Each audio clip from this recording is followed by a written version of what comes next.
Let's podcast alongside Joe Giglio. I'm Joe Ovias inside the Eford Studios, downtown Raleigh. Thanks to Empire Properties and thanks to Copiers Plus. Check them out online at copiers-plus.com. I had to print out some more stuff, by the way, which I need you to sign. All thanks to the Kyocera printer that I have from Copiers Plus. I should probably not admit on air that I've given you like power of attorney to sign things for me. I mean, it's just some Joes. Yeah. Who can tell the difference? My G and my O are kind of the same in cursive anyway, right? Yeah. Have you seen my signature? You have legal power to sign for the OG media, of course. I do. But you've seen my signature. It's terrible. Mine's worse. So you know what? Mine's worse. Who's to say? Which Joe is it? You know, just saying. Big thanks to Copiers Plus. Check them out online at copiers-plus.com. We start today with an escalation, a war of words that has played out through press releases between North Carolina and the NCAA. What is it? Mac Brown, Bubba Cunningham went scorched earth on the NCAA after they ruled last Thursday yet another appeal that was denied. And it built up to this. There had been multiple appeals. There's been a 5-month process leading up to wide receiver Tez Walker and whether or not he was going to play. He's been practicing with the team. He's been around. Before the South Carolina game, North Carolina was very adamant about Tez Walker and trying to raise awareness, kind of a PR push, if you will. Eric Church is rocking a Tez Walker jersey. Drake May's wearing a Tez Walker jersey. Same thing applied in their win against App State. So when they found out that this last appeal didn't happen, there was a board of trustees meeting, an emergency meeting that took place Wednesday. We talked to Monday. We talked to Andrew Carter from the News and Observer about that on Tuesday's show, just to kind of get a sense of what was going on. And really, it was like a meeting to have a meeting, or it was a general info meeting about, well, what can we do? And they walked away with it not really clear on what they could do next. I thought the story was over. All right, we've moved on. There's some other instances similar to Tez Walker where players have been denied their waivers. Mississippi State's dealt with it. I think Iowa has dealt with it. Florida State has dealt with it. So yeah, I thought we were done. I was wrong. The NCAA decided to release a statement yesterday, and boy, was it a doozy when it straight up starts out saying the NCAA is aware of violent and possibly criminal threats recently directed at the committee members involved in regulatory decisions. The national office is coordinating with law enforcement and will continue to do whatever possible to support the volunteers who serve on the committees. Now, you're probably thinking, well, Joe, there's been a lot of instances with the NCAA. Why are you saying this is about UNC? Well, the rest of the statement is specific about UNC. And the statement continues. The D1 board last year directed the D1 council to refine the guidelines for transfer waivers and apply those guidelines to the 2023-24 academic year. These new guidelines were supported unanimously by all 32 Division I conferences in January, and prior to that were widely supported by member schools and coaches associations. The too long didn't read version of that paragraph is, hey, y'all wanted these rules in place, and now we are applying the rules that you wanted, specifically when it comes to two-time transfers. Academic data demonstrates that transferring typically slows student-athlete progress toward a degree, especially with those who transfer later. It stands to reason that multiple transfers would further slow time to a degree. This is counter to what Bubba Cunningham said in a statement about Tez Walker's trajectory towards graduation in 2024, citing these extenuating factors such as mental health, which again, that's part of the things that you can appeal on. And what at the end, after multiple appeal processes, North Carolina was trying with Tez Walker, they go on to say, such as mental health does not necessarily support a waiver request, but instead may, in some situations, suggest a student athlete should be primarily focused on addressing those critical issues during the initial transition to a third school. That is the NCAA's most controversial statement, which we will get back to in a second. Then they continued. The administrative committee was briefed Monday on the current status of transfer waivers for this academic year. There are 21,685 student athletes who entered the transfer portal this year. The bulk of those transfer students are first-time transfers who enrolled at their first schools and are now immediately eligible to compete at their new schools, which was the intent of the transfer rule change. Of those who entered the portal, 3% would be multiple-time transfers who would require a waiver to compete immediately for this academic year if enrolled at a new school. The D1 board is troubled by the public remarks made last week by some of the University of North Carolina leadership. Those comments directly contradict what we and our fellow Division I members and coaches called for vociferously, big word there, including UNC's own football coach. We are a membership organization, and rather than pursue a public relations campaign then that can contribute to a charged environment for our peers who volunteer on committees, we encourage members to use established and agreed upon procedures to voice concerns and propose and adopt rule and policy changes if they are dissatisfied. That was signed by the president of the University of Georgia and the vice president, the president of the University of Evansville. So there you go. There's the full statement from the NCAA. All right, let's try to have a conversation about this. By all means. Okay, let's take off. I'm gonna close this. Okay. closing the laptop. I'm being serious because there's a lot of different ways to look at this, and let's try to do this the best way, the most helpful way, the most useful way to go about this. Okay. First of all, I'm laughing because it's not funny, but I can empathize with the Georgia president, with the Evansville vice chancellor. Sure. I have had UNC fans threaten me. I've had UNC fans go on and take Google Earth pictures of my house and post them on Twitter and threaten me and my family. Okay, so I get that is not a great place to be. It's not a very comfortable position to be in. Yeah. I also get that it's kind of part of the deal with all of this, right?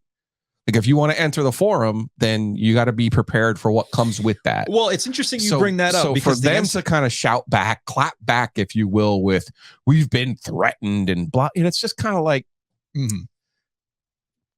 I want here, and you're reading all of the things that you just read. Where is Charlie Baker? Great question.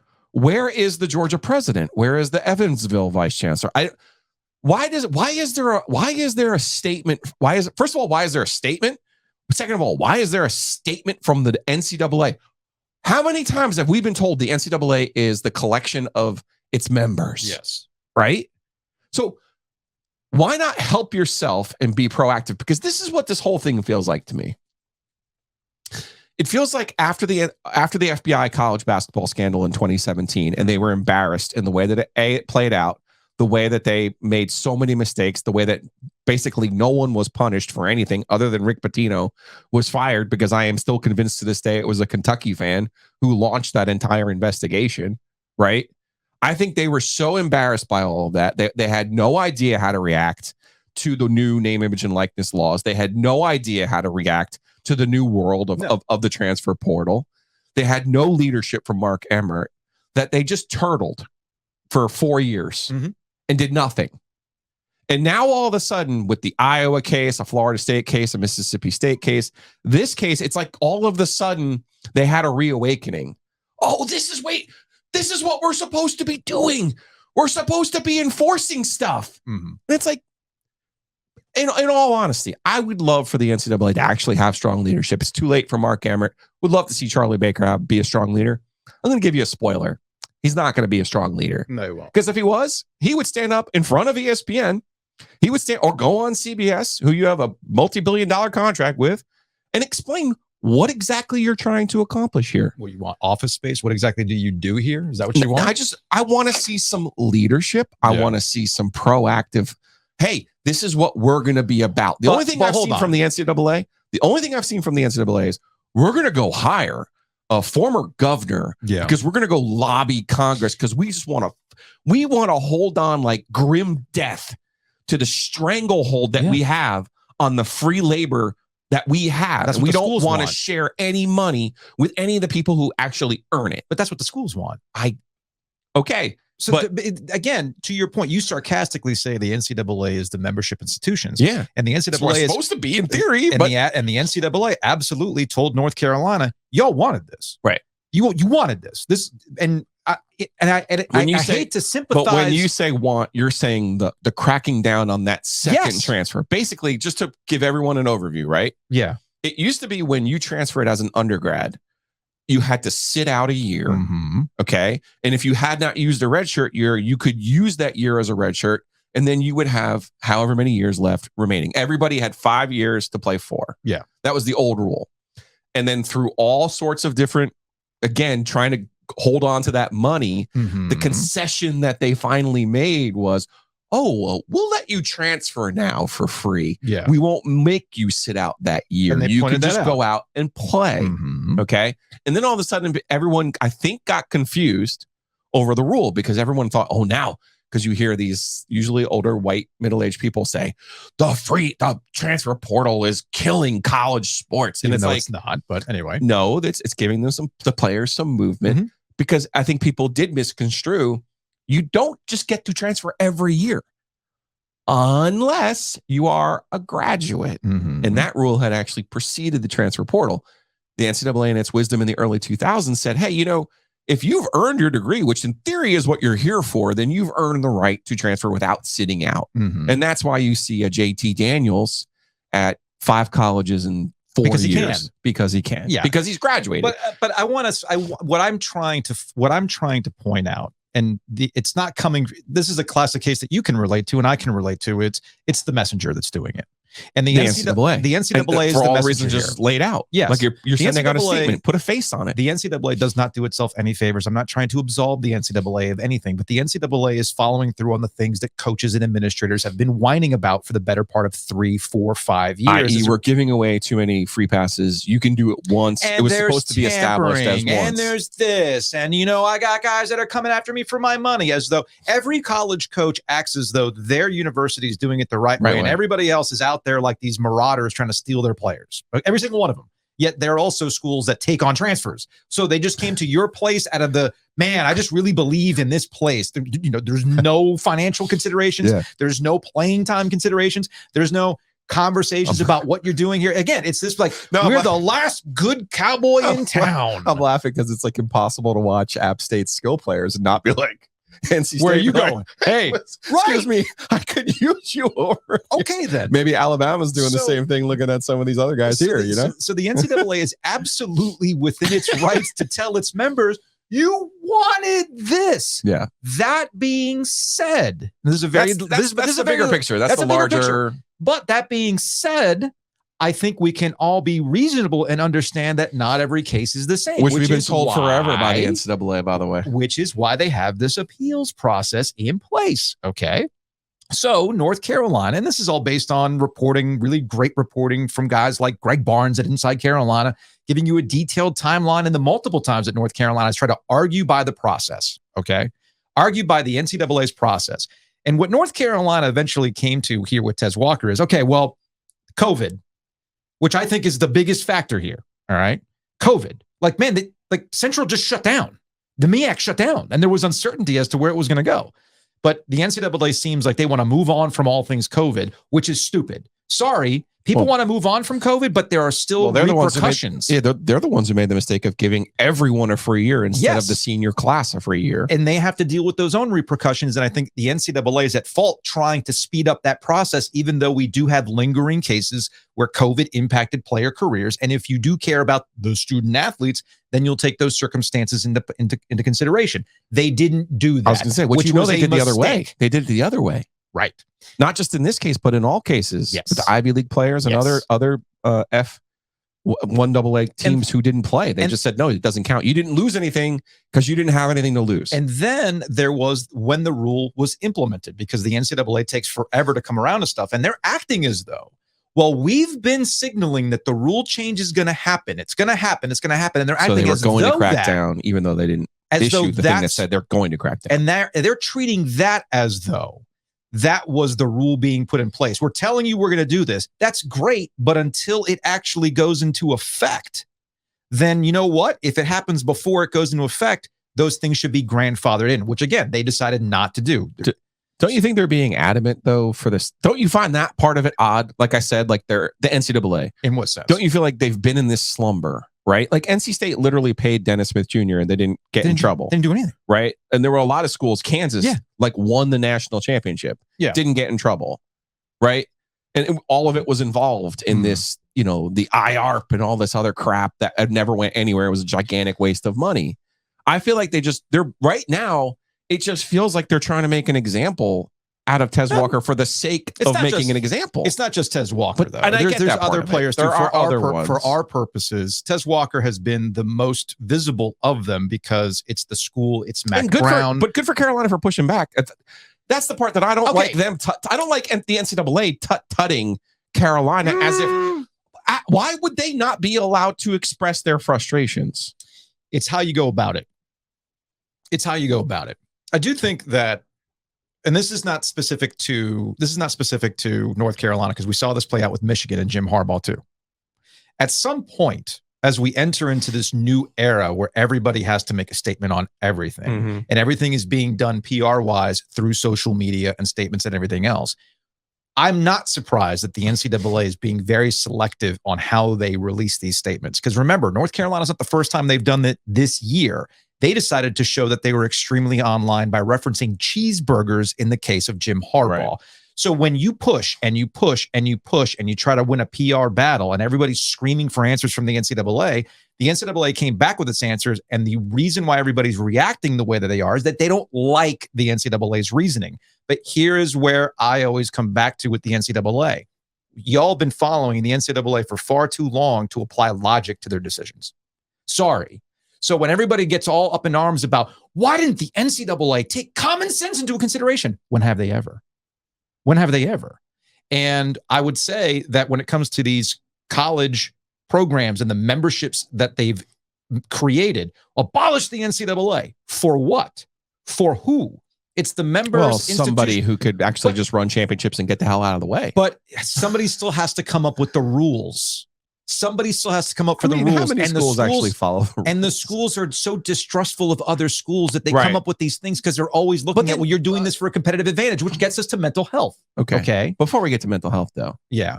You can't ask a group to police itself. I agree. You keep saying the NCAA when there is no such thing as the NCAA. Coach K has been out here screaming for decades that college athletics, or specifically for college basketball, needs oversight, an actual leader, not the NCAA to do it. But who's going to make that decision? Who's going to have... the same presidents who want to add Stanford and Cal. Because look, man.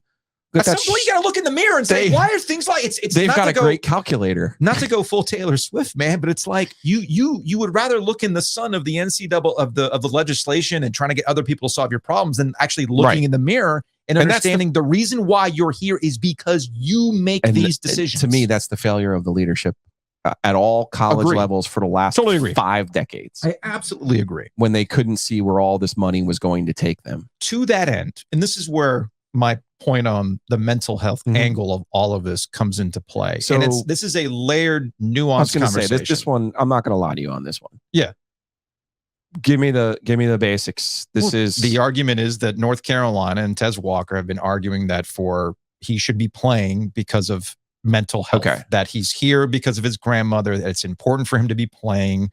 That there is a waiver process in place where mental health is considered. As I read in the statement.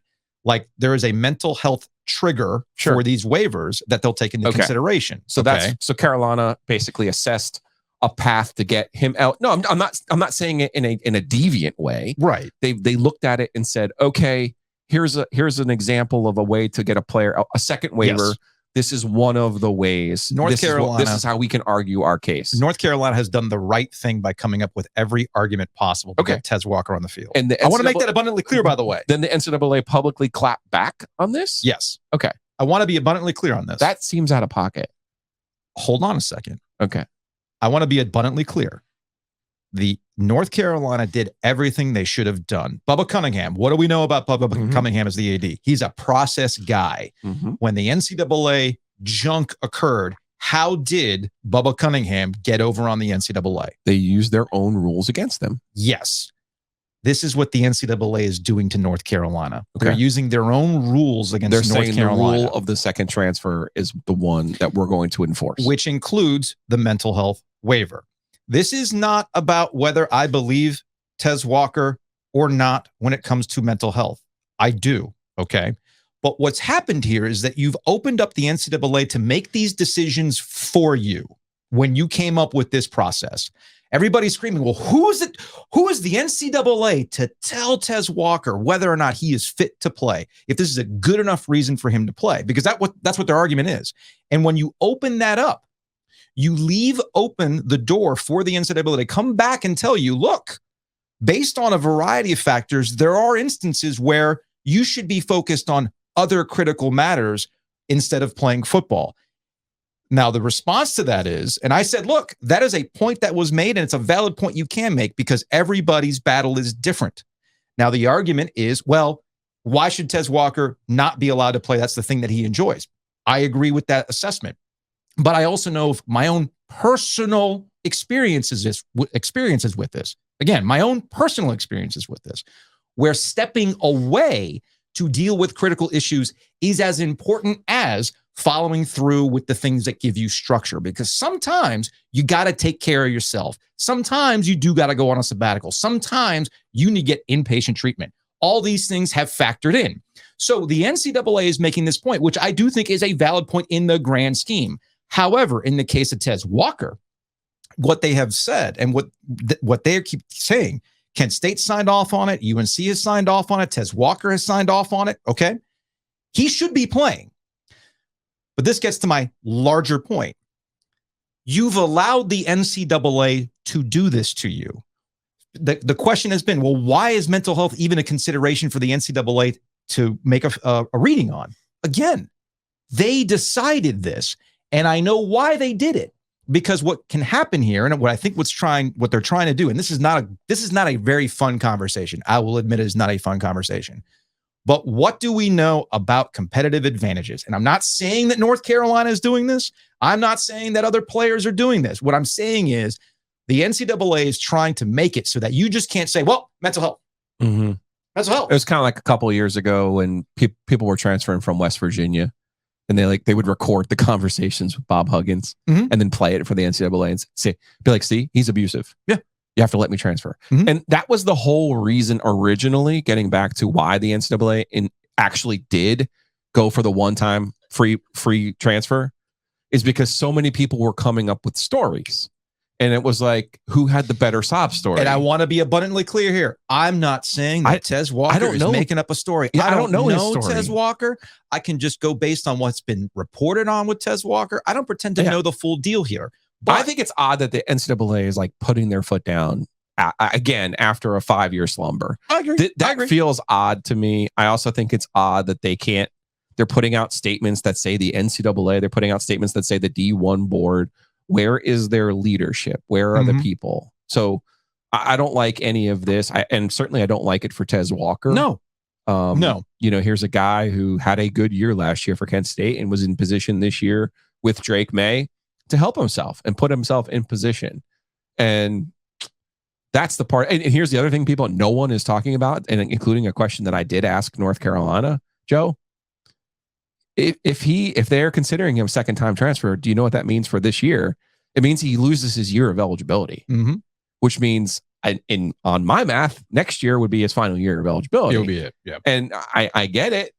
We get some of the age of some of these people, but you think about it. If Tez Walker has a really, this is totally down the road. I understand all that. Yeah. But if Tez Walker had a good year this year with Drake May, who's going to go to the NFL, and maybe Tez Walker doesning want to go to the NFL, well, then he could be playing for Notre Dame next year. He could be playing for Florida State next year. You're impinging against his ability to earn money. It's funny you bring that up because that's actually been the last argument that's been made. They've exhausted everything possible when it comes to this particular case. UNC has. Yeah.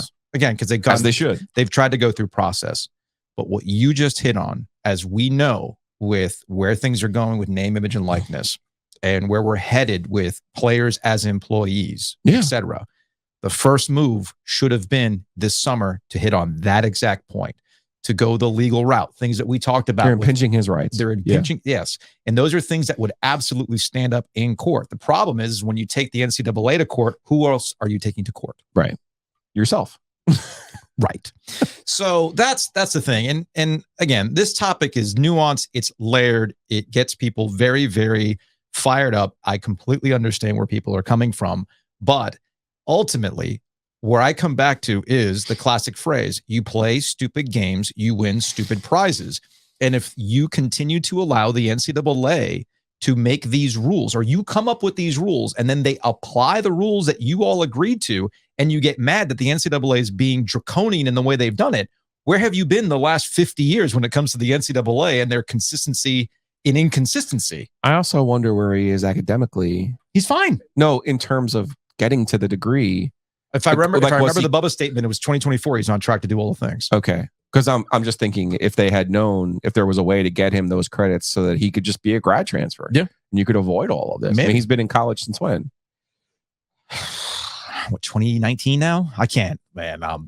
I've lost track. But look, man, it's a complicated conversation, and it gets heated because it's sports, and the NCAA is not helping itself by releasing these statements either. It's a very Streisand effect. They did it with Harbaugh and the cheeseburger thing. Sure. They're doing it here with UNC by releasing the statement and putting these statements out there to get dunked on. And I don't know if the story's over yet.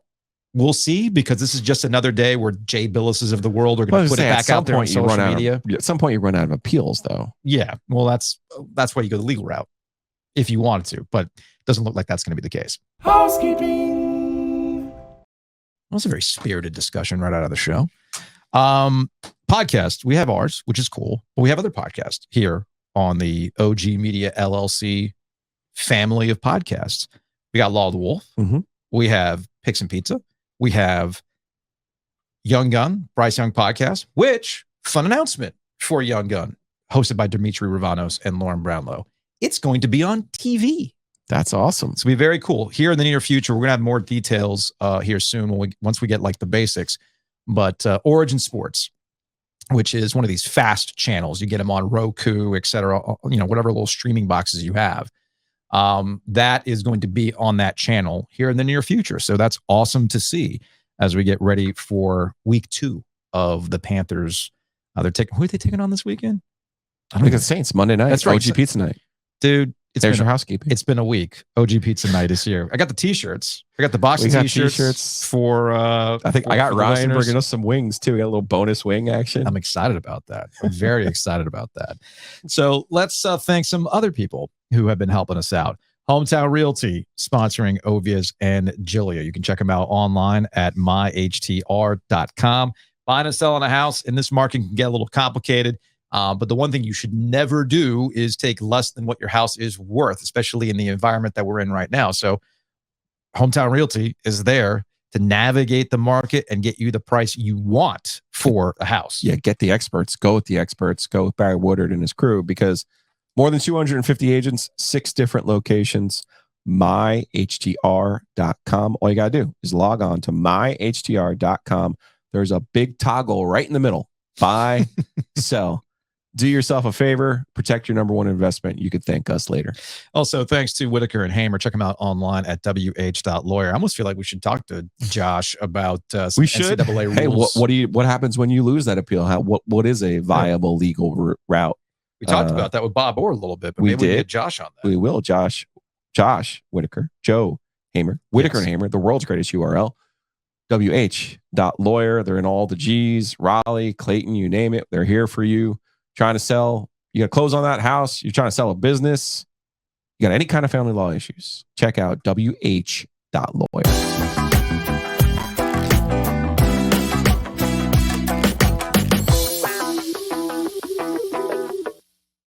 Ready for the Zack Wilson era 2.0 in New York? No. No. There has to be a better way. Apparently not. Here is Robert Saleh, Jets head coach, yesterday confirming what we all had seen through reports related to Aaron Rodgers being out for the rest of the season with a torn Achilles. Obviously, we know it's torn. That's been confirmed. But as far as everything else, I'll have to get back to everybody on the rest of it. Robert, do you guys plan to add another quarterback here in the coming days? And if so, what caliber of quarterback are you looking to add, and what will his role be? Yeah, we are going to look through some things, but I do want to make it very clear. Zach's our quarterback. We got a lot of faith in Zach. We're really excited about his opportunity, but we're rolling with Zach and excited for this, excited for him, and like I said, this opportunity that he's going to get. Do you believe Robert Saleh when he says that he's excited for this opportunity? Look, they spent the number 2 overall pick on the draft on him just 2 years ago. I know. So I know. But that's not, that's not how football works now. I understand the play. Maybe Rodgers can Sherpa him through the process. We'll see. Oh, like he did with Jordan Love? Well, he wasn't willing to do that. He did. Do you think he's going to be willing to do it now? He has been showing willingness to help Zack Wilson. You, Joe. I'm just saying. Joe. I'm not saying it's going to work. I'm saying you didn't watch Hard Knocks. Like it was like holding his hand. Hard Knocks is a PR show for I know, Aaron but Rodgers. Come on, you can't be this naive. I'm disappointed in you. No, actually. I actually watched the Hall of Fame game too, where he was like calling plays with him and doing this whole thing. You know why I think he's full of crap? Let's bring you Diana Rossini. She was on The Athletic, and you tell me if Aaron Rodgers isn't reverting back to what we know about Aaron Rodgers and being a messy dude. One other thing I wanted to ask you about, Diana, you and Zach Rosenblatt, who covers the Jets for us here at The Athletic, reported earlier this morning that the play on which Aaron Rodgers was injured, where the tackles cut block to have a quick opening, just a quick completion, was the type of design that he actually didn't like as the Jets were installing it throughout the offseason. I wanted you to expand on that a little bit and maybe provide a bit more context about that discussion in the Jets building throughout the season as they were preparing for the year. For those that don't know everything about protection, right? Cutting means the ball is going to come out quickly, right? And we've seen Aaron before. He wants more time, right? He wants to be able to extend plays. He wants more of a normal protection. And this is something he had a lot of conversations with in the offensive line room with the offensive line coach. And of course, the offensive coordinator, Nathaniel Hackett. And the beauty of their relationship, right? Because we have known that Aaron Rodgers has full control. What Aaron Rodgers wants is what the New York Jets give, and they should. And that's exactly how the summer went. But that doesn't mean that everyone always agreed.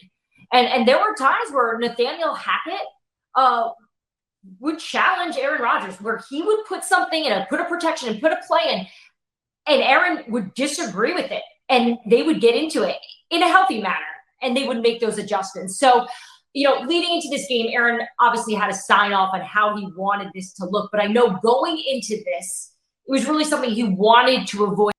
And now it's out there. So let's do the translation here. Let me run it through the Aaron Rodgers translator. Beep, bop, boop, beep, bop, bop, beep.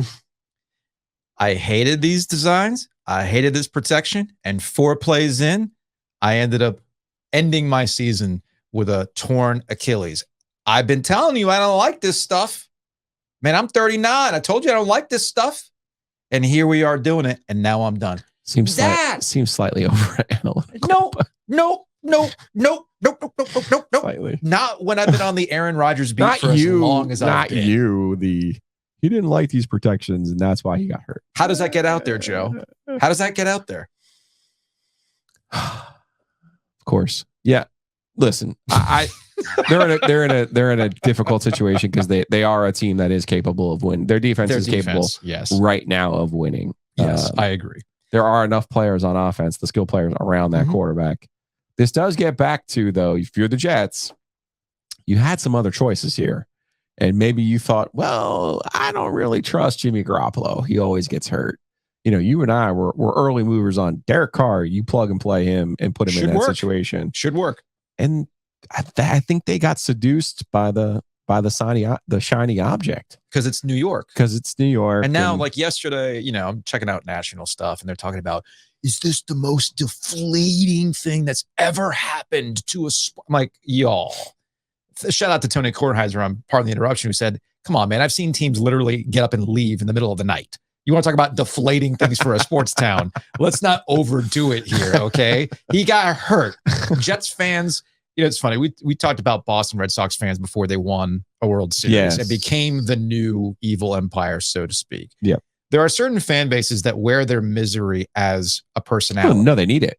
They need it. It's part of their life. It's the old Captain Kirk in one of the worst Star Trek movies of all time when he tells Sybok on this weird planet, "I need the pain."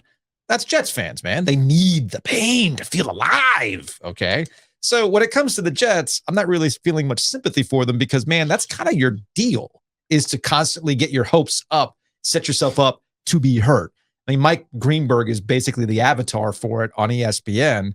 And he's just been all over the place on social media, people having taken pictures of him, his face and how he's depressed and all this other stuff. Right. That's the shtick. I mean, that's the Jets shtick at this point in time. So I don't necessarily buy that argument. It's because the hope kills you. You convince yourself that's never going to happen. Then you have these pockets where you're like, it might actually happen this time. And then that's where you get mad at yourself for believing. That's what that's actually what happens. So here's the thing. Getting back to the Zack Wilson point, the problem with NFL today is that because of the structure of the rookie contracts coming out of the draft, it incentivizes teams to go all in for their savior quarterback. And if he doesn't work out monetarily, it doesn't hurt him that much because they've not like it used to. Yeah. Not like it used to. They didn't sign Sam. Remember, Sam Bradford ruined the game for everybody. So they put these rookie wage scales in place. I'm not saying it's cheap. I'm simply saying that teams have now started to angle themselves to take the cheap quarterback they think can be the difference maker early on, get maximum results before the big contract has to kick in, and then you go from there. All right. Russell Wilson did this. Patrick Mahomes was like this. We've seen multiple instances where that has played out. Josh Allen, we talk about who's the real Josh Allen, right? Well, they might have maxed it out when he was at his cheapest. Right. So Zack Wilson was part of that. But in the flip side to that is you get this churn. And we talked to Bomani Jones on Monday, and he made the excellent point about, and what happened to backup quarterbacks? Because we're all of a certain age where we grew up watching NFL games that actually had legitimate backup quarterbacks. Like, you had future Hall of Famers as a backup in certain cases, okay? But there were guys you knew that you could trust to plug in, and hey, if you had to win a game, or two, or a couple games, or in some cases, Jeff Hostetler, get the hell all the way to a freaking Super Bowl and win it, okay? So I think Ryan Fitzpatrick was the last of his breed, of a guy who you could bring in to win you a couple games, but everybody understood that's all Ryan Fitzpatrick is. The discourse has got to the point where either you're the elite franchise QB or we get you the hell out of there. And there's also the egos of quarterbacks that we have to massage a little bit more. Not to say that quarterbacks in the past didn't have egos. Of course they did. They're competitors. But it all spills out into the media news cycle now about a distraction and everything else. I want to be traded, but here are the facts. Here are the facts. Like Robert Griffin III actually brought this up on Get Up yesterday. Oh boy, this was an interesting exchange. Is this before or after he suggested he should be the new Jets quarterback? When you talk about free agent quarterbacks, there's a reason that certain guys aren't in the leagues because they're uninspired. But Foxy knows this. Some of these guys like Carson Wentz, Cam Newton, Colin Kaepernick, myself, it's not that we can't play the game anymore. It's that we're a big distraction if you bring us in. I had a GM tell me this offseason, hey, man, I know you can still play. You look like you can still play. I have to pause it right there, because the face Dominic Foxworth made when he said that is like, where is this going? Where exactly is this going? But Robert Griffin III continues. But if we bring you in, it's going to be a distraction for our starting quarterback. So now that your starter and Aaron Rodgers is out, you can potentially go and grab some of those guys and bring them in, including me. But I will tell you right now, there's not a guy on the street or in any booth anywhere, including myself, that's going to give the Jets a better chance to win than Zack Wilson. So that was ultimately his point. I got where Robert Griffin III was going, though. I understood where he was going with it. He was using himself as an example, and maybe he misconstrued a conversation where a guy was just giving him a compliment, like, "Hey, man, you look good." I mean, I say that all the time to former players that we've talked to, like, "Man, you still get out there?" Now, honestly, they'll tell you, "No, man, I can't get back out there." But Robert's overall point, I agree with, in that if you get somebody who's been out of the league for a while, what are you ultimately getting that you can't necessarily get out of Zack Wilson? Or maybe you have a better chance with Zack Wilson. He didn't have a good Monday Night Football game, but to your point, maybe he just needs to keep things on the rails for them to win some football games in the AFC East. Yeah, as long as he doesn't make the big mistakes. Yeah, other than that, there's also one other aspect in this Aaron Rodgers fallout that has come to fruition, and I actually think the NFLPA is going about this the right way to make a point. It actually started with David Bakhtiari, former teammate of Aaron Rodgers.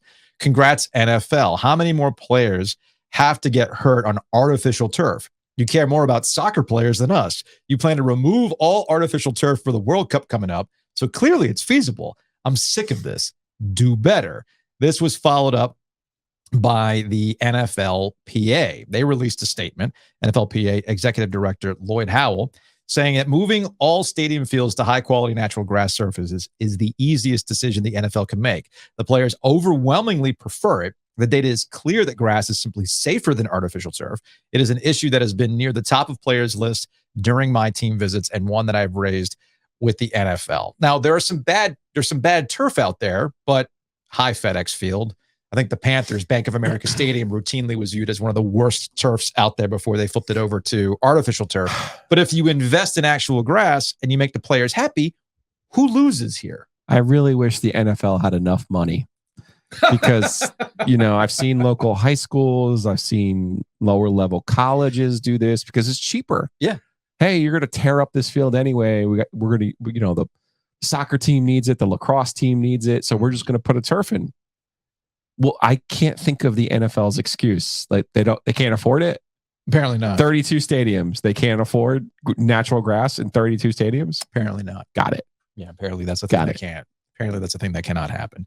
But this is all related to money. It actually ties back to the backup quarterback conversation. What money? What money does the NFL not have? Dude, are you kidding? Bill Belichick was on one a couple years ago. Remember when he talked about all the money that's coming in, but they can't put a camera on the goal line? Fair. Right? That's fair. They can't, put it on the goal line. You want to get this solved? Put it right there. The technology's there for you. They still got chain gangs, for heaven's sake, when the technology's there to make sure that you know what the actual down and distance is. But it actually ties back to the backup quarterback conversation. They're too cheap to want to keep actual legit backup quarterbacks around, which is weird to me because you think that if you're invested in winning, you would invest in a backup plan. But hey, man, I'm not running an NFL team.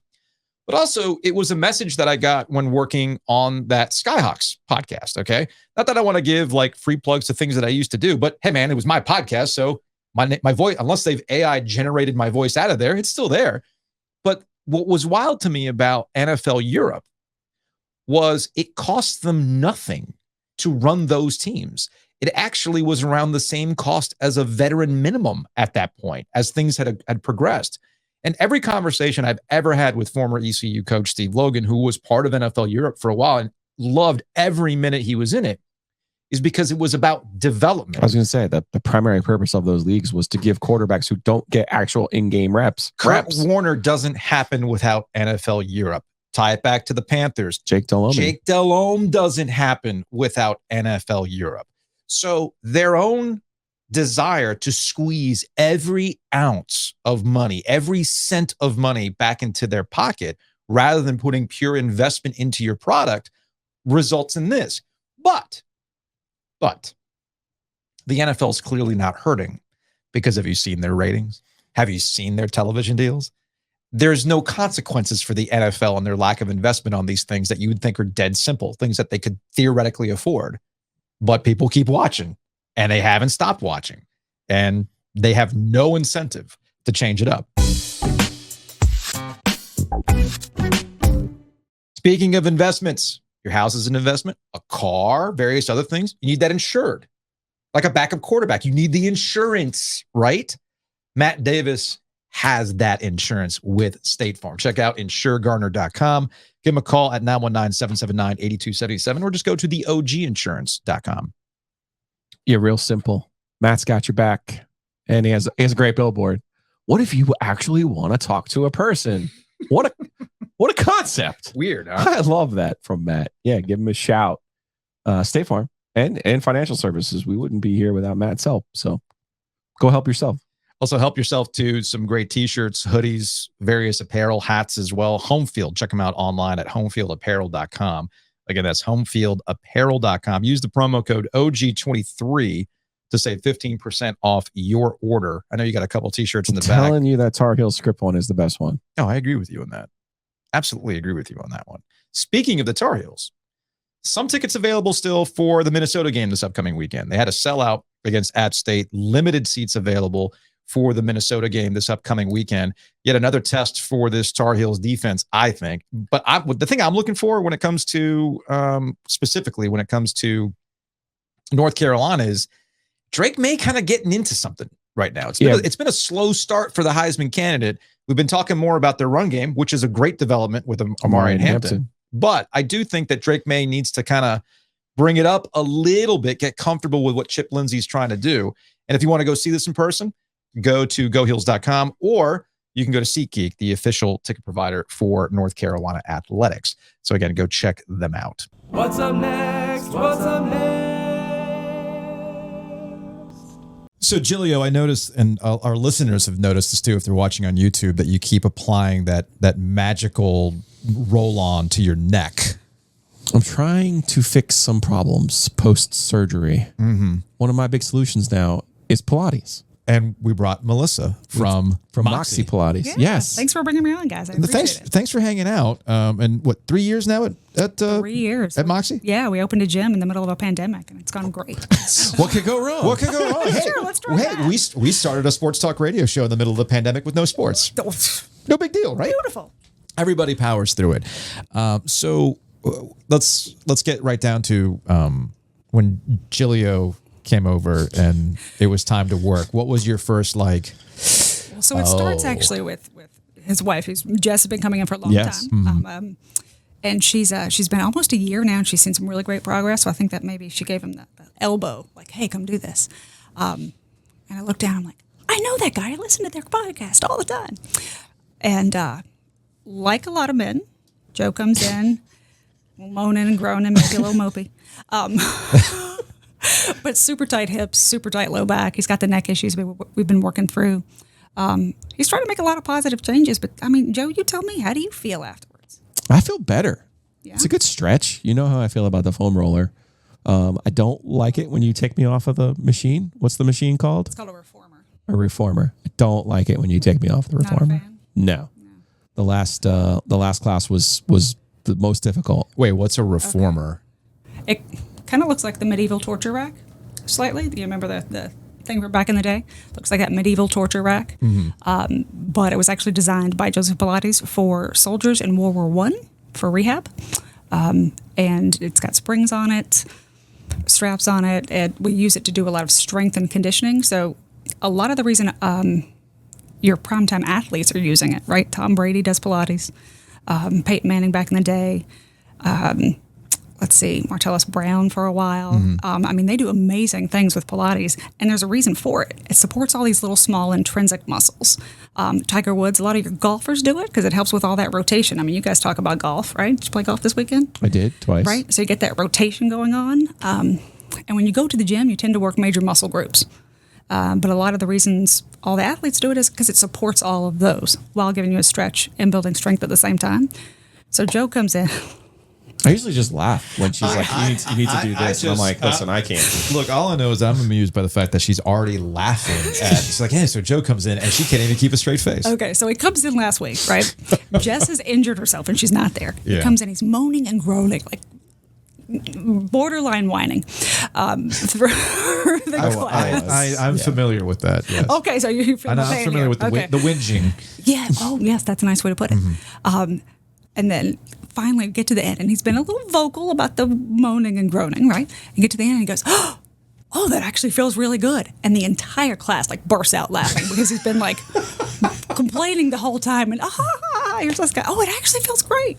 Because I was on the foam roller Well, finally. that's why. See, I just need a Watch out for stretching that and a foam roller. Watch out for that. Watch out for that foam roller. I know. Don't step on that sucker. Okay, It'll don't throw step you. on that thing, man. No. Shout out to Jess. We're going to get you out there, right?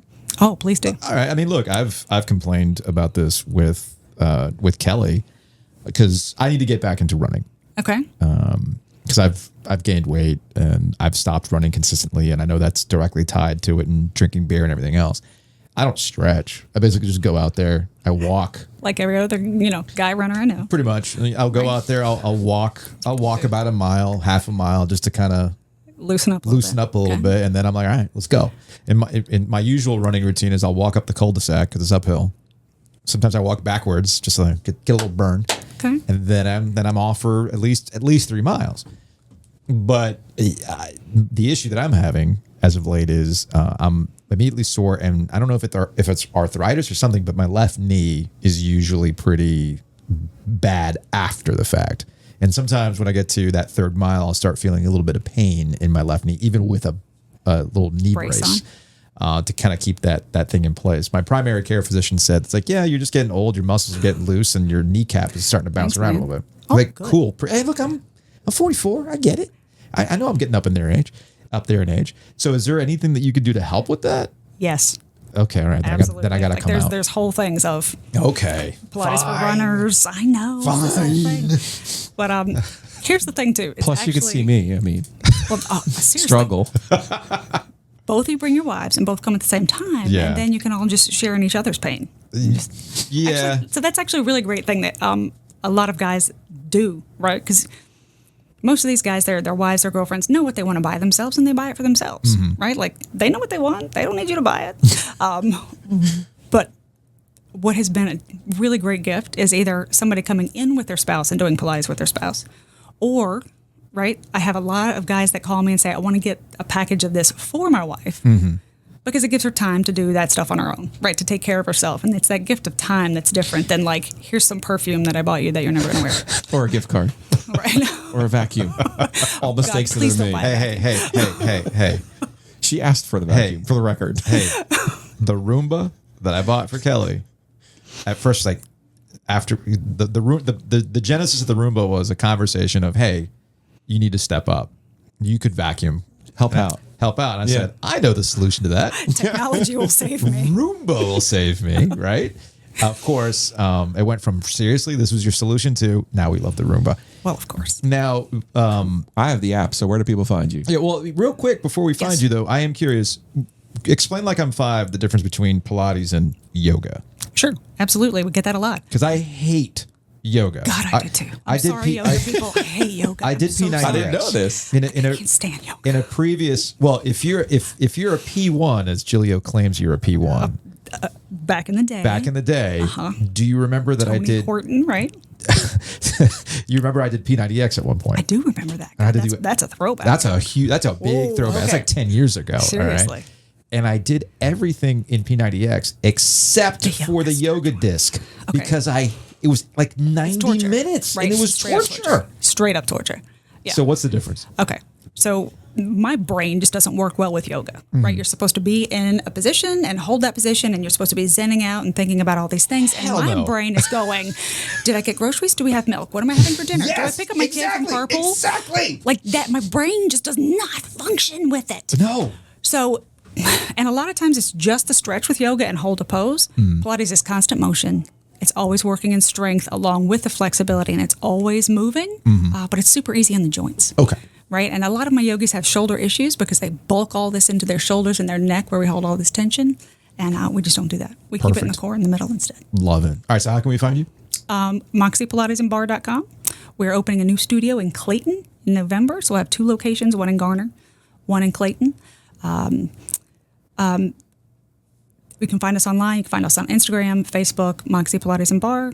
And super, just really relaxed location. I don't know, you said something about yoga. If you've been in other studios where people come in and they're all like, I don't know, a size 2 and they don't talk to Yeah. each other and they're just Yeah. not interested in it.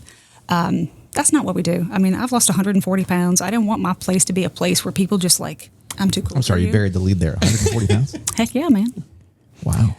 There's a secret. That's why she tortures me. Well, I secret need to sauce. find that out too because I mean, I used to push like 235, 240 back in the day. Okay. Size 40 pant just over Heck that. yeah, man. I was 270, baby. All right. That's incredible. Yeah. All right. But I want it to you be a got place me. where I'm everybody's ready. welcome. Like, you got to just come in and Yeah. do your stuff. You can't All just be all snotty. I'm not ready. about All that. right. You convinced me. Done. The minute you said like, I lose some weight, I'm like, all right, let's go. I need to lose some weight. Well, you're feeling better with that too, I right? do. Like, Yes, absolutely. Because you know why? Because I have come prepare. I have to hydrate. I have to prepare. That's funny. That's right. I have to You make good love choices. hydration. Oh, You this love man cramped hydration, up man. so bad the first day. I You was love like, hydration. She's got me on a mustard packet diet. Get right now, mustard, so- man. It will Jeez. kill that cramp in a second. Melissa, appreciate it. Hey, thanks so much, guys.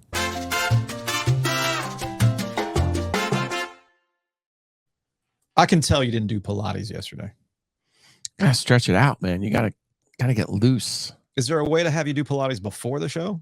Like at 6 a.m.?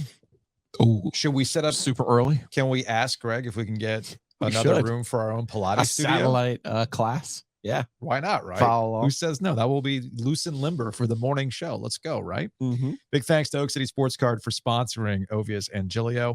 You've got cards. You might have a collection of things. Do you know how much it's worth? Maybe, you're going to try to take it to a card show, but do you know how much it's worth? That's where grading comes into play. And that's what Weston can do. Or if you want to get on some of these cool releases that are coming out. Here it comes, man. They've got them. The Wembanyama sweepstakes, those NFL quarterbacks, you name it. Mm-hmm.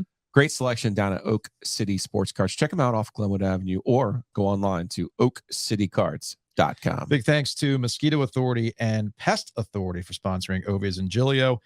They came out and treated the yard yesterday. Got the one bug. I think they got that one mosquito. Perfect. Although I am worried about, because my neighbor's coming over. We're going to talk to our neighbor today. It's exciting for a future show. And I'm a little worried we're going to be the sweaty ones this time. And that's okay. He's used to that. It's like somebody in the group has to be sweating. Is that how the rules work? Because we usually talk to him after something and he's been sweating. So we're going to be the ones sweating because I know it's kind of humid.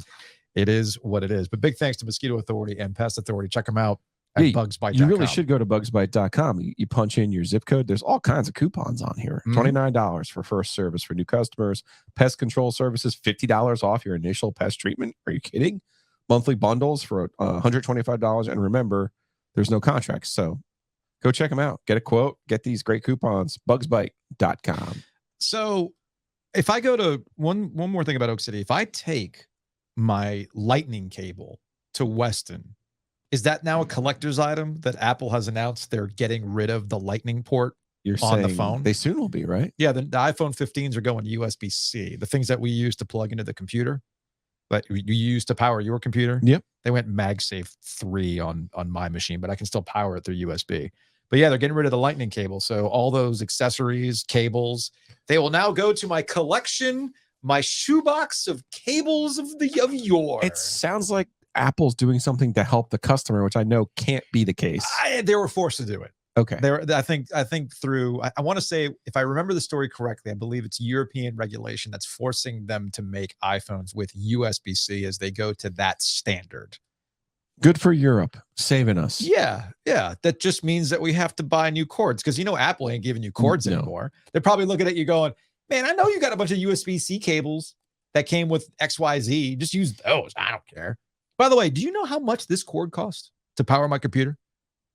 The MagSafe 3? No, I do not. Because I was thinking, because, the routine here is we show up, I have everything in my bag, I unpack the computer, I unpack the power supply, XYZ. So I was thinking, well, you know what? Maybe I'll get another cord to just keep here. Right. So I don't have to constantly pack and unpack it. That's $50. It's a $50 cord. So when you say are they doing anything to help the consumer? No. Yeah, I'm not so sure about that. Speaking of helping the consumer, the NBA is trying to help the consumer. With the French Mamba? No. Adam Silver is coming out with these new load management rules for the upcoming season. Yes. So this new rule recommends that no team can sit 2 or more star players simultaneously in the pursuit of load management. And this is yet another example of trying to get people to watch NBA games or feel like they're not getting a lesser product. They're not getting the value, because that's what the in-season tournament is all about. It's about value, incentivizing people to play NBA basketball, because the NBA, the reason why the NBA is doing all these things is because they have a rights negotiation coming up. And they don't want to give back money. Not a great time in the television industry. No, it's bad. It's bad for the television industry right now. And I'm cooking up something to have a deeper conversation about the TV industry soon. Hopefully a conversation with Ben Thompson of Stratechery will take place this week, and I'll bring you that conversation later in the week. But the thing is, there's like some caveats here. Like, well, there's age consideration. So like LeBron James is not subject to these rules because he's over 35. So he's excluded in the grouping of what is considered a star player because of his age. But what's a star player? Oh, well, you've been on an all-star team. You've been a part of an all-NBA team in the last 3 years. But the fact that Silver's doing all these things speaks to a larger problem that you and I have been talking about when it comes to basketball in general. Basketball might drive conversation, and it has basically give birth to all these podcasts and all this social media, but they have a slight problem. not as many people are actually watching the games. And when your stars aren't playing, that's going to affect your customer base who's, why am I paying $60, $75, $100 or more? I was going to say, with the chance that the guy that I came to see ain't playing, man. That's a problem. Smart move. I think Adam Silver is doing the right thing here. At least you got to try to solve your problem. You got to try to solve the problem. You got to try to solve the problem. And I think this is something that is going to happen with a lot of sports going forward outside of football, is trying to convince people to watch your sport live, right? And on top of that, get them to pay. Because what do you always say? Young people don't want to pay. The youths. And that's where we're headed with all these streaming services, where if you want to watch all these games, you need to pay for the accessibility to watch these games. And I'm not quite sure people want to do that these days, especially as they're younger, right? Got to keep them engaged, which, trying to figure it out it's brutal. But yeah, I'm with you. Trying to predict the lottery. I'm with you. I don't blame Adam Silver for trying to do these things. Speaking of basketball, I saw where the ACC is going to release its basketball schedule here tomorrow. The day. Don't we already know all the opponents? I think so. I think I saw. This is just giving us the order. I think I saw John Rothstein tweet out that it's going to be September 26th when they announce the basketball schedule completely. Oh, okay. Because all these things are sneaking up on us, man. Like we're less than a month away from the start of the hockey season. We'll probably be at ACC Operation Basketball, or ACC Tip-Off, I think it's called now, in about a month's time, if I'm not mistaken. It's almost go time for everything else here. Schedule release. It's like your phone book. I love a schedule release, man. I think the schedule releases are great. No, I'm still too busy. We already know all the opponents. Yeah, I think we already know all the opponents. And we know the non-conference schedule. So it's almost like, here's when you get to see Pitt on a Tuesday night in Raleigh. Yeah, I mean, awesome. I think I'm trying to squeeze in as much non-sports television as I can before we get to the start of the college basketball season, before we get to the start of the NHL season. So that's why I'm like watching the Ahsoka on Disney Plus. By the way, yet another sign that I'm old. The VMAs were on last night. I didn't even know until I popped open Twitter and people were freaking out a bit about NSYNC. Honestly, when I saw the commercial for it, I didn't realize MTV still existed. They really don't, man. They really don't. Like, why would you call yourself the Video Music Awards when you don't play videos anymore? Yeah, I mean, that is a lament that MTV has heard for over a decade now. But back then, they at least had blocks where they'd show videos. Sure. Now it's just, I have Hulu Live, right? Mm-hmm. And sometimes I'm scrolling to get to something because it's not in my recent channels. And I'll go past MTV or MTV2. Yeah, see, I didn't even know that existed. They still exist. And not in a bad way. They're showing movies I knew they didn't play music. I just didn't even know what they did. They're just showing movies. They're not even showing videos. Movies. They're not even showing anything music related. They're just showing movies. MTV shows movies. Yeah, it's the strangest thing. So like Taylor Swift was receiving an award, NSYNC was presenting it, which tells me that Justin Timberlake needs the money. Oh, for NSYNC. Yeah, dude. Because for like the longest time, Justin Timberlake was his own like he was in his own stratosphere, man. What does he need the money for? I think when you're chasing that clout, dude, you had one thing left. Okay, like it's what Bomani told us the other day about Cardi B and Megan Thee Stallion. Right. You can do WAP. Right. You can do WAP. Not every time. But you can't give me bongos right after that. Like you did the thing. And it was an incredible event, an incredible video. Now you're going back to the well. Timberlake has been waiting on this moment. It's the nuke option for him. Because all the other boy bands have all gotten back together. They've all done their nostalgia tours. I was just at one for NSYNC.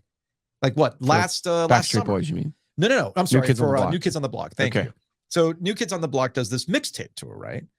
And it's a total nostalgia fest. Yeah. They come out. Rick Astley does the 2 songs you remember. Salt and Pepper comes out and made me feel some type of way when they were doing Shoop. Oh, no. When they did Shoop, I was like, oh, middle school Joe is having a moment right now watching Salt and Pepper do their thing. So it's all very smart. And it's packed. It was packed for that show. All right. PNC? Yeah, man. Crowd for the LL Cool J. They had the black curtain. Curtain of Doom. They had the curtain of doom for the show. They basically moved everybody who had bought tickets in the 300 level down to the 100 level to fill it out. Ended up being a really great crowd for that show. LL brought the energy, man. So I've always wondered, well, if all these other acts have done the nostalgia, why has Justin Timberlake not done this yet? Because he didn't need it. He was still making just banger after banger making money, but you know what's dried up? The hits. Surely he still has money. He has money. I'm saying the hits have dried up. He doesn't have juice. He doesn't have the juice. I got you. When the juice leaves, man, you're chasing it. So You want it back. And Justin Timberlake is a big clout chaser, man. Big clout. And it's worked for him. Okay. Absolutely worked for him. So I give credit for artists who take whatever the vibe is, put their stamp on it, and make it their own. Okay. And Justin Timberlake is one of he ripped off Prince, for heaven's sake, on Future Sex Love Sounds. So if he's out there making an appearance with NSYNC as part of this VMA thing under the guise of an award for Taylor Swift, and Taylor Swift is freaking out for this, what's that tell you? Well, that was the victory, just getting Taylor Swift to this award show. Yeah. Right? Yeah. I think you're right. But here's what I'm saying. I don't think an album's going to come out, but unless I've missed something on social media, that nostalgia tour is about to hit. Are you ready? Yeah. Are you ready? Yeah. Because you and I were at that Justin Timberlake show. It was great. Back in 11? It was a great show at PNC. You tell me that an NSYNC reunion wouldn't destroy the arena circuit at this point? They're the last one standing when it comes to this stuff. So I'm excited about it, Joe. I'm here for an NSYNC reunion. They're always my preferred boy band of the millennium. I preferred them over Backstreet Boys. Really? Always. I always found Backstreet Boys. Jay-Z had a better star. I actually thought Backstreet had the better songs. Really? Yeah. See, I always thought NSYNC had the bangers. Backstreet's back. Yeah, okay, that's fair. That's fair. I want it that way. Speaking of bangers, you can get bangers and mash at Butcher's Market. They actually have the sausages you can do if you wanted to make bangers and mash. Oh, they have amazing potato skins too. There's Just that. make your homemade. Whip those things up. There's that too. So check it out, Butcher's Market across the Triangle and in Wilmington as well. They've got your tailgate needs, whether it's the charcoal, the meats themselves, sides, or if you want to be lazy, quote unquote, you can just get the steak and cheese, man. Get the hot dogs. I'm telling you, make their own hot dogs. Delicious. I feel like you need a steak and cheese right now. I'm hungry. I'm ready to go. I'm ready to make a run. Or is it because you didn't hit the breeze through this morning? I could have used the breeze through run this morning for sure. Yeah, you needed dark roast. You need the dark roast this morning. It was nice to be over there and have the complete and unfettered access to the dark roast. And you can too. Like this isn't like special OG treatment. Get the tumbler, man. Lifetime refills, $20. I can tell the energy's a little low. I think you need a full one of those on the That's dark water roast. today. It's a little hydration today. Good for you. Good for you. Big thanks to Breeze Through. Looking forward to getting back out there for another show live from the Beer Cave. Let's get out of here with some Hey Joe questions. You can reach us on Twitter, email us, theoggoesdigital@gmail.com. We'll also get to some YouTube comments here in a second. From Todd, hey Joe, how much quicker will Rodgers recover from the injury, assuming he does the own research portion of it on how to treat it? Telling you, man, daggers are out for Aaron Rodgers. Out for that man, which I think is hilarious. If you don't believe me, did you see the clip of the bar that ended up losing? Oh, in Wisconsin? Yeah. Where they were going to pay everyone's bill. When the Jets lost? When the Jets lost and everyone was like, oh, he's out. They're going to lose. Like, yeah. And then no, didn't happen. That was some Mattress Mac energy there from that bar. That was pretty good. There was one that I had sent you the tweet of like some gambling action about like Aaron Rodgers over under yardage 0.5 yards. I'm like, right. Who takes? They're doing that to make sure everybody wins. It's like, hey, here's a free bet. All he has to do is complete one pass. Do you think, I have not seen a follow up to this. Do you think there was one person who just put $2 down on under? I don't think so. And if they did, shouldn't there be an investigation? If they did, shouldn't there, like, hey, do you work for Field Turf Management at MetLife? Do you know something we don't know? Just wondering. All right, we'll get out of here with Matthew. Are we saying that was just Josh Allen, or can we bring back the talk about the Madden curse? That's Josh Allen, by the way. Oh, no. What we saw on Monday night. That's what we saw. But he was on the cover? It's not the Madden curse. I just think that's what Josh Allen is. Oh, because didn't Josh Allen actually correctly say, Mahomes was on it the previous year, so there's no curse anymore. There's no curse. He won the Super Bowl. No, this is just Josh Allen. Okay. This is who he is. You ride with it. He's going to take you to some highs, but he's also going to have some moments where you go, buddy, what are you doing? We referenced Bomani earlier today. We talked to him on Monday. If you missed that conversation, go check it out on YouTube or a previous episode from the podcast. The one thing I always forget about when we talk to Bomani, he's got haters, man. Yep. I was like, because I get a YouTube comment notification via email with every comment, right? So yesterday I'm editing video. Oh boy. So here's the thing. True And story. you always have your email up. I do always have my, well, not now. I closed it out because of recording. So I am editing some video yesterday afternoon. And the YouTube algorithm is weird, man. Sometimes I'll put a video out there. It does nothing for 24 hours. You with YouTube's like, you're trying to harness the ocean, man. Like, no, you're right. It's just gotta let it be. Do its thing, run its course. It's like herding cats. Yeah. I get that. The cat's going to do what the cat wants to do. I totally get that. So I put this YouTube video out of Bomani's conversation with us about Deion Sanders, thinking you hit two buttons there. It's SEO, baby. Yeah. Bomani and Deion. I mean, let's let the views wash over me. 24 hours goes by. Nothing. Nothing. Okay. And then all of a sudden, I start hearing bing, bing, bing. My email's blown up. YouTube comment, YouTube comment, YouTube comment.